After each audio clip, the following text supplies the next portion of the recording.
For those of us who are just nutty about collecting the latest plant varieties, sometimes our only option is to order them from mail order companies. And when they arrive, it's just like Christmas in July. In fact, some recent mail order catalogs and magazines have described people like us who have to have the latest plant as suffering from horticultural obsession. But I don't mind a bit once I open up that package and take a look inside.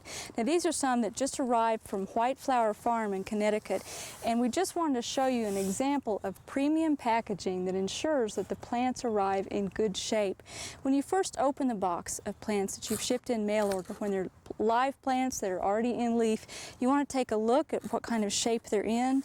Make sure you take the packing slip out and take a look at the shipping list and make sure that the varieties that you ordered are the ones that indeed are packed in there, because you don't want to get them in the ground and then realize, oh, they forgot one. So check everything first. And the nice thing about the type of packaging that we found when we ordered these and opened them just a few moments ago is that on the back of the box that holds the pots in place is a barcode and the name of the plant. So we could check our inventory before even taking the plants out of the box to make sure it was the right order.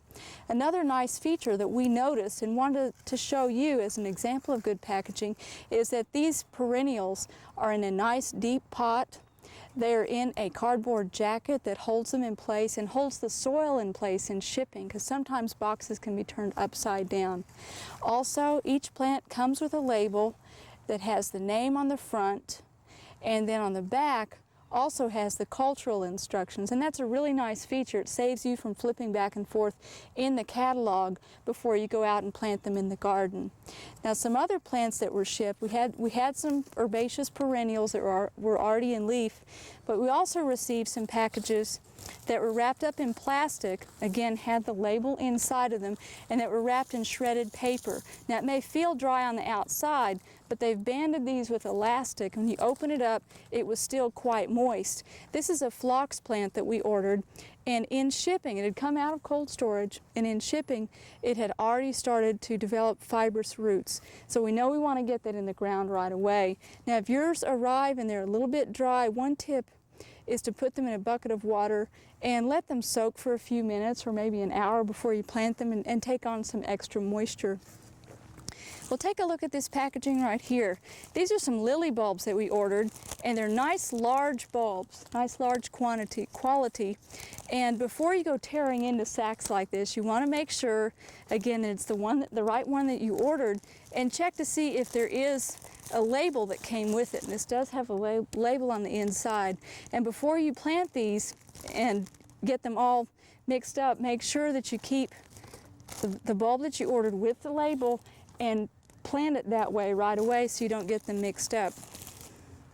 Last of all, we have some tuberose bulbs, and these arrived in just more wood shavings like with the lily bulbs, but because they don't have scales that can get knocked off in packaging, they were just loose in a paper sack. But again, they have a label on the outside, and fortunately have also come with a label so we can keep them all straight and have an identifier for them in the garden.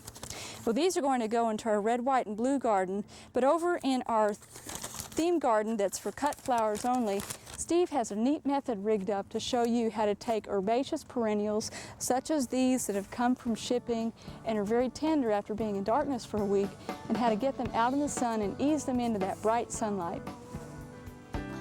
We hope you've enjoyed this classic from the Oklahoma Gardening Vault. Remember, even though these tips and techniques are timeless, there's always something new to learn in the world of gardening. By subscribing to both Oklahoma Gardening and OK Gardening Classics, you'll have access to a wealth of gardening knowledge, both classic and contemporary.